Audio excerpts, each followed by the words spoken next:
Ladies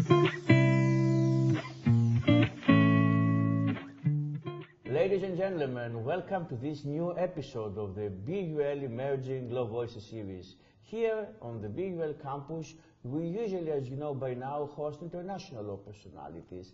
But today we have an exception. Ladies and gentlemen, today together with us here, we are hosting Dr. Konstantinos Kaliris from the University of Essex. Konstantine, welcome to the series. And indeed, you have a very distinguished career so far. And along these lines, I want to ask you, you don't specialize in international law, but in essence, you write about the theory of self-determination. And I want to start with this point, because the theory of self-determination is not necessarily a theory that stems from the legal world.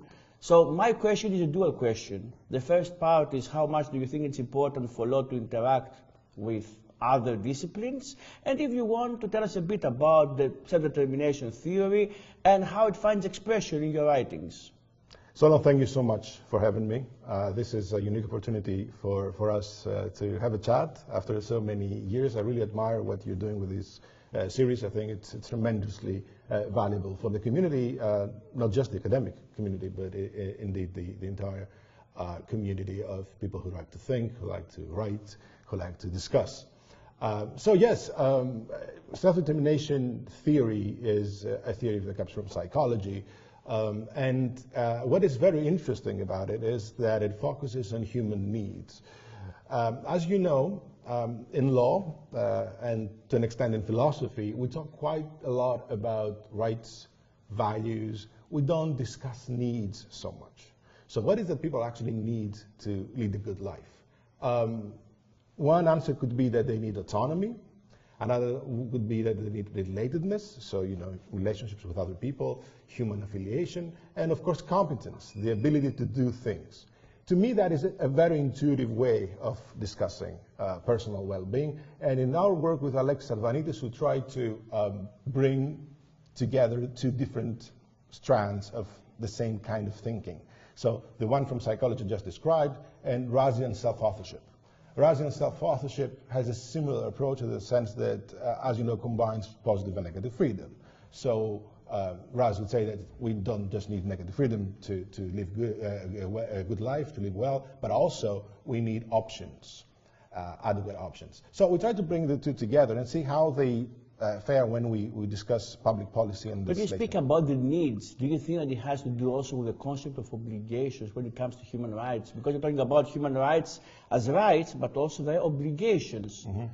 So it's the other side of the coin also here. It is to an extent, yes. And it is an alternative way, which brings me to the other part of your question. It is an alternative way of looking at our obligations, of what we owe to others, which I think is much more concrete, comprehensive, but what it lacks is normativity. So the normativity can be brought through philosophy and legal theory, and of course the theory of rights. So if you combine all those together, you can come up with a much better answer, I think, which actually caters for the real needs that people have. So that answers the other part of your question, I think. Do we need interdisciplinarity? We absolutely do. This reminds me of this quote from Posner, I think, when he said, I like economics because it's some kind of science. It gives answers to questions. So I can ask a question and then I can say, okay, now I have some kind of concrete answer to that question. So I think that if we forgo the advantage of thinking of law as a complete science, it will be much easier for us to work with other disciplines, with colleagues who do things we don't necessarily understand, and actually have better answers to important questions, because that's the most important thing at the end of the day. Because you stress the role of psychology, and actually I'm interested also in the junction between psychology and international law, and you also write about the behavioral analysis of law. And along these lines, do you want again to expand a bit about this facet of research of yours? Yes, it's the same principle. The principle is, how do we understand how the law works? And I think that we need tools that do not come directly from the law. So, for example, what happens when you legislate? Normally, as you know, in most jurisdictions, what happens is that we get together, the lawyers, you know, when we discuss these things, and then the lawmakers will have some kind of consultation, and then they will legislate. And most of the time, of course, then we'll have reports. Until very recently, those reports on what happened after we legislate, most of those reports were abstract. Now, recently, we use statistics and so forth, but we need to know how to work with those tools. So one of the tools that we don't use that much is behavioral science. So what happens every time you, for example, there was quite recently in Colombia, there was a law, a new scheme. The government wanted to discourage farmers from growing cocaine, basically. So they said, okay, we're going to have a subsidy for you. In 3 years from now, you can switch to wheat, for example, and we'll give you some money for that. But of course, since they announced it, then what happened was that everyone just switched in advance, so they could switch back then and get the money. So nothing really happened. They just wasted money. But this is the kind of insight that the behavioral sciences can give us, so we can avoid those mistakes. Because we know, especially positivistic lawyers, that law actually determines behavior. But as you say now, it can be also vice versa. Behavior can also dictate how law should be shaped. Yes, that's an excellent point. Exactly. It definitely dictates behavior in the sense that it creates incentives. Coercion is a very powerful incentive in criminal law. But at the same time, we can predict how the law is going to work in practice if we understand human behavior. And I think this is tremendously important because we don't waste resources. And at the same time, we serve the rule of law because, you know, what happens, for example, when you have an extremely strict sanctions for something that is not particularly serious, for an offense that is not particularly serious.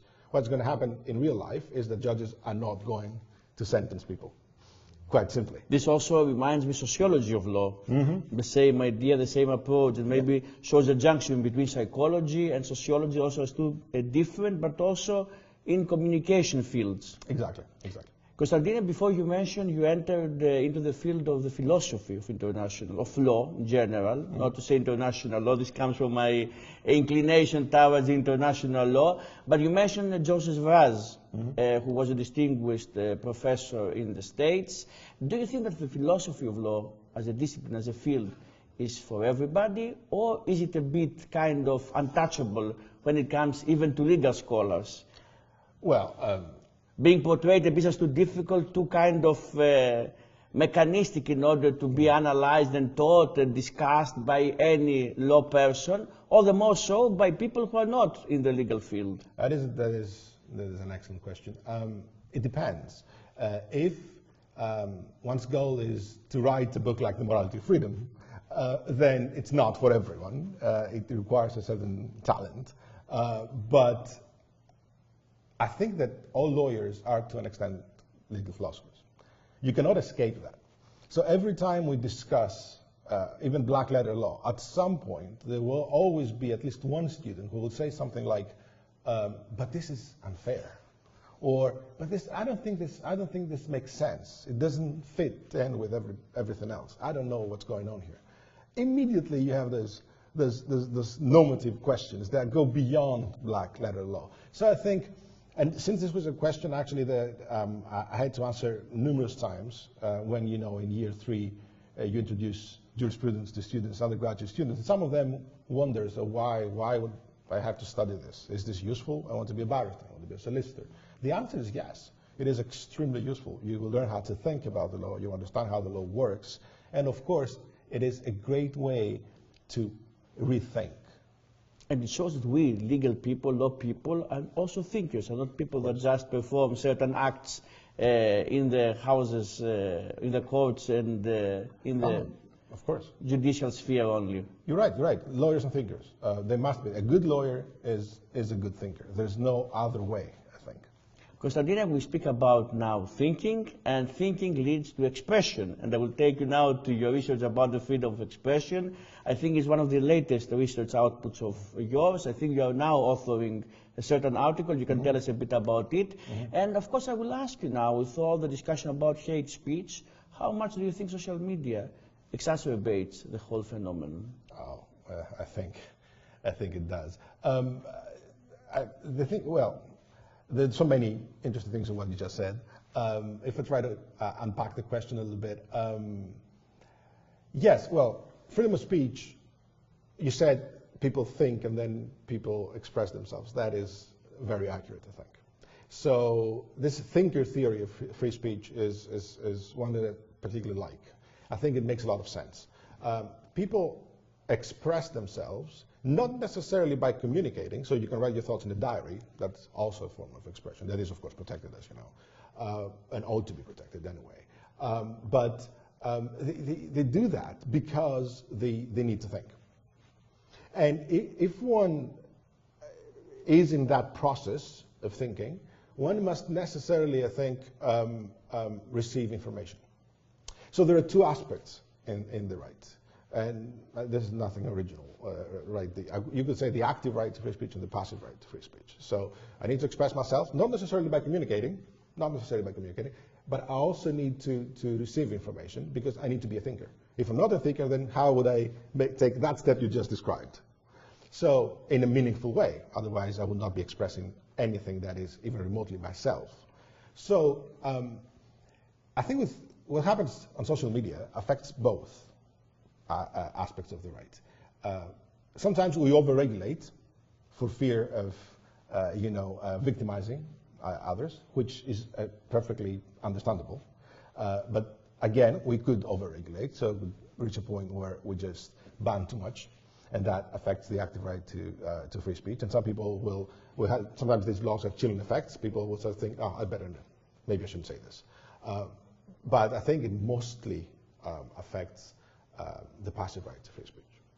Because you reach a point where you're not sure what people think when they express themselves.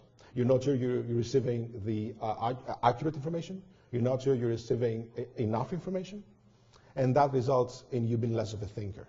So I think that's the most important problem at this point. Which is an oxymoron. The pluralism, the plurality Yes. of information leads to less quality in essence. That's an excellent point. And it leads to noise as well. So a thinker has to deal, who wants at some point to express themselves, you find yourself in a situation when you have too much noise due to too much information.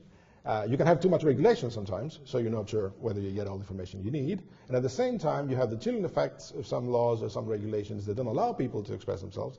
And on top of all that, you have actual hate speech, which of course puts you off. You don't want to be part of that. So you create your own echo chamber to avoid being subject to that kind of torture, because sometimes it's a serious psychological harm to be exposed to that kind of hate speech. So it's a very difficult situation to be in. Considering this brings me to the other question that I want to ask you, because again, freedom of expression, that we are now opening the chapter, the right and the freedom belongs to the classical category of civil and political rights, the first generation rights, for those of our viewers and listeners who know a bit about the whole development of the human rights discourse.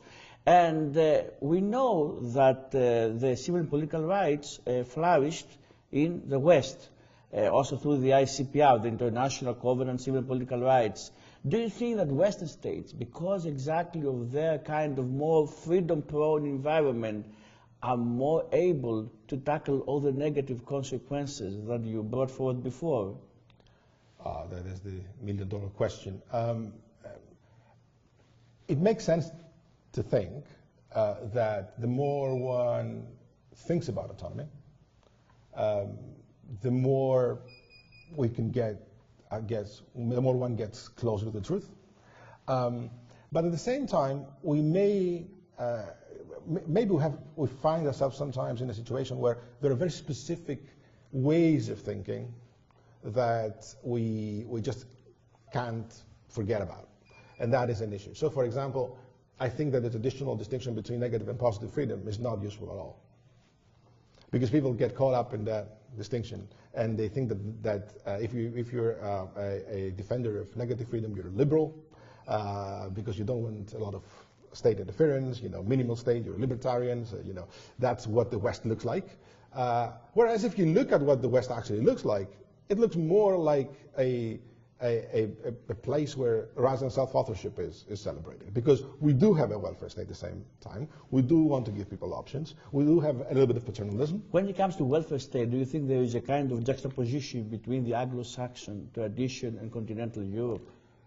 There seems to be a difference. I think because the Anglo-Saxons, always here in England, we are in the UK, and they pose themselves vis-à-vis the United States, where everything is private. Yes, yes. So it is an understanding of freedom, again, that is more, especially with conservative governments, it is an understanding of freedom that is directed towards negative freedom more than positive freedom. Positive freedom, and that was Berlin's fear, might turn you into a socialist country, right? Which is not necessarily a bad thing, of course, but it was a certain issue back then. I think it shouldn't be. Quite clearly, we need a comprehensive understanding of freedom. And once we have that understanding of freedom, yes, it is easier to tackle those issues. But you need that comprehensive understanding. You do not need to think the negative, positive distinction. Which brings us again to the philosophical basis of a society and how we must actually maybe set the social debate on firm philosophical, also ideological grounds. And along these lines, your research is also about the legal aid, which again touches upon the lower social classes, and it also has to do with people who struggle, in essence, to have access to the judicial system. What are the conclusions of your research, and how much do you think that the whole discussion about legal aid becomes a social and eventually also political issue that has to be brought forth? It is, you're right, it is a deeply political issue.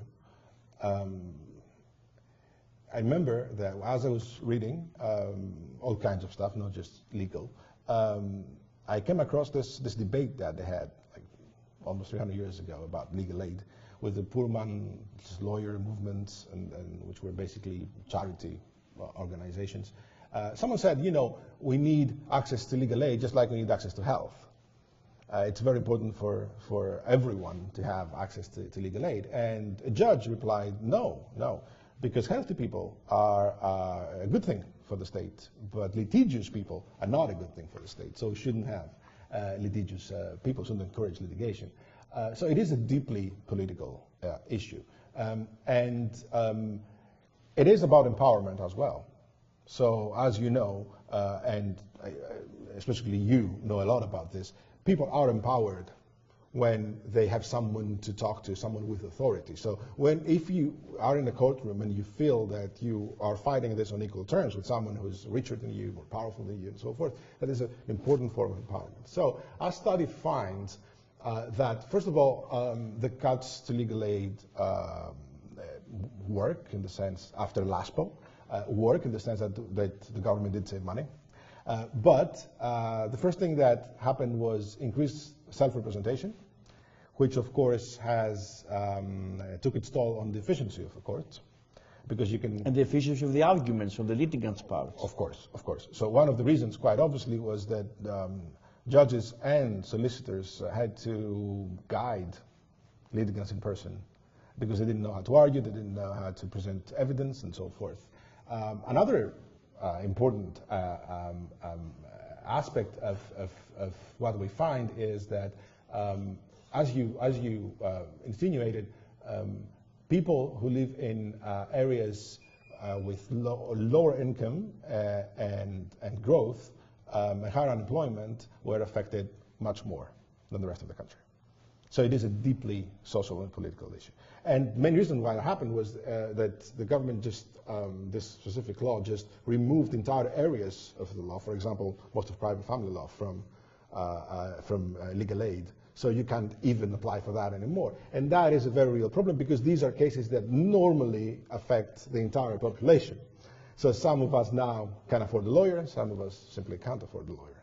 It's a deeply political issue. Constantine, you spoke about the quality of justice here in England and Wales, because we have here the jurisdiction. And along these lines, you have also written about the single-member courts. And if I understand correctly, and you can tell us also on camera if my understanding is correct, that you are in favor of single-member courts. Yes and no. Okay, so you can tell us a bit about this, because my question would be whether you have any fears that maybe faulty decision will be produced by single-member courts. Yeah, you're absolutely right. Exactly. We have the exact same fear. Our project, Theodoros Alexandratos from Heidelberg University and I thought that it was a natural experiment in Greece. So at some point, three-member courts were replaced by single-member courts. So we thought this is a perfect opportunity for us to take a look at what happened. And we had two main research questions. The first was efficiency improved? So do we have a better clearance rate? That was the main goal. And the second question was exactly your question. So how did that affect sentencing and other parameters? We looked at criminal cases, so specific criminal cases, drug possession. So the answer is yes, it is more efficient, and it can be even more efficient because you can free up members of the judiciary, to try more cases in a specific day. But what happens in terms of sentencing is more or less the same, but single-member judges convict more. So it's more likely that you will be convicted by one judge. Which maybe leads us again to psychology, the inclination we have as human beings to be maybe stricter when we act alone. Exactly. You identified something that was really interesting to us. As you know, we lawyers say, the usual, I think, was it Blackstone who first said it, that I'd rather see 1,000 guilty people go free than one innocent man go to prison. It doesn't look like judges think like that. So their fear is that it looks like, it's our interpretation, that maybe what they're afraid of is letting someone go when they're guilty. Or you could say, well, when you have three judges, biases are... Everything is mitigated and everything is under negotiation and discussion also among the judges. Yes, of course we run a survey as well to interpret our findings, because as you say, this is how you interpret your findings. You need other sciences. So we run a survey as well. And we find out that judges don't really believe in that kind of cooperation. I mean, maybe we lawyers have this very romanticized view of what happens when judges get together and deliberate. Maybe they don't deliberate that much. And they don't seem to believe in, that's Greek judges again. They don't seem to believe in, they believe in specialization, but they don't believe in division of labor that much. So there are good arguments to support the idea that single-member courts could be, especially for when you run out of money. It's also the financial parameter that has to be they can be efficient, account. they can be a good idea, but at the same time, something's going on with when one judge sits on the bench because they convict more. So we must find out why. Konstantinos, I want to take you to a different chapter of your career and your research, and to take us maybe together when we were kings, also for me to remember my king's years. Yes. And then you were a postdoc fellow, and you had the postdoc dealing with global health. Yes. And of course we spoke again about psychology before, and we have also the year of mental health. The idea is, how much do you think mental health is being stressed in legal literature and generally when it comes to the global health concept that was emphasized also throughout the COVID-19 years? I'm not an expert in mental health per se, or legal analysis of mental health per se. I think it's getting better, to an extent due to COVID, because we realized that mental health is so fragile. But as a general point, I agree with you that mental health sometimes is overlooked when we discuss global health justice. Now, it's important to remember that global health justice is not necessarily about the right to health. You can argue for global health justice without necessarily defending a right to health. Rights are not always necessarily the best way to defend the value or to protect people's interests. But global health justice implies that we owe people something.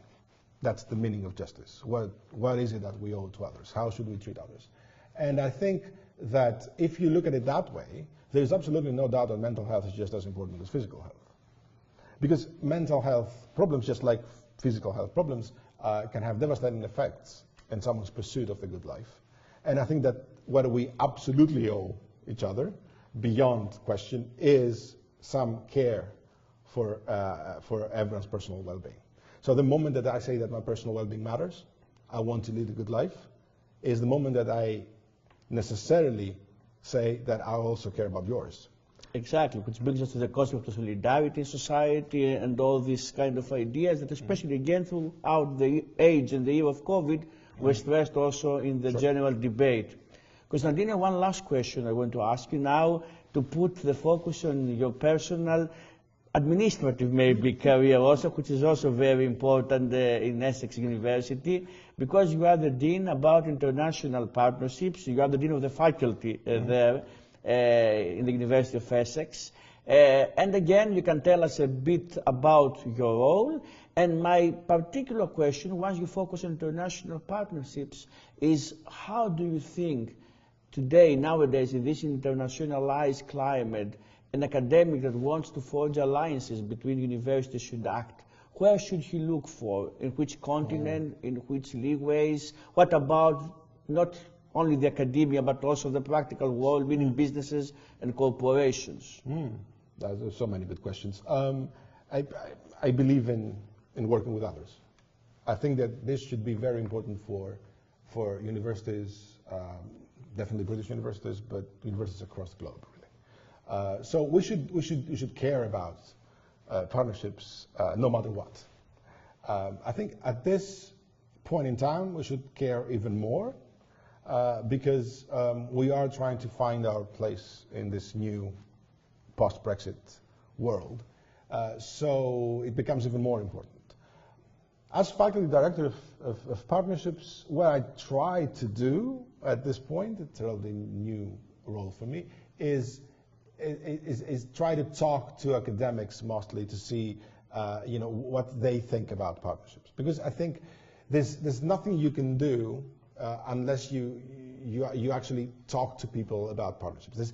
It doesn't make any sense to say, as an institution, we like partnerships, but we don't really listen to the people who will be implementing those partnerships. So the first step is, I think, actually talking about partnerships within the institution and creating this culture of internationalization and so forth. The second step is, as you said, identify the right places. And I think that, of course, we're naturally placed in Europe. It makes sense that we will talk to our partners in Europe. But I also think that there's so many places in the world right now beyond Europe and the US, or the West, if you want to call it that, with excellent opportunities. Amazing researchers, because research collaboration is also very important. Great students, young people who are ready to come to the UK or to study there through transnational education and produce excellent work and reshape their world as well as ours. Konstantinos, thank you very much for the interview. Ladies and gentlemen, it was Dr. Konstantinos Kaliris from the University of Essex today with us. I'm Dr. Solon Solomon, and I bid you farewell till the next episode of the BUL Emerging Global Voices series.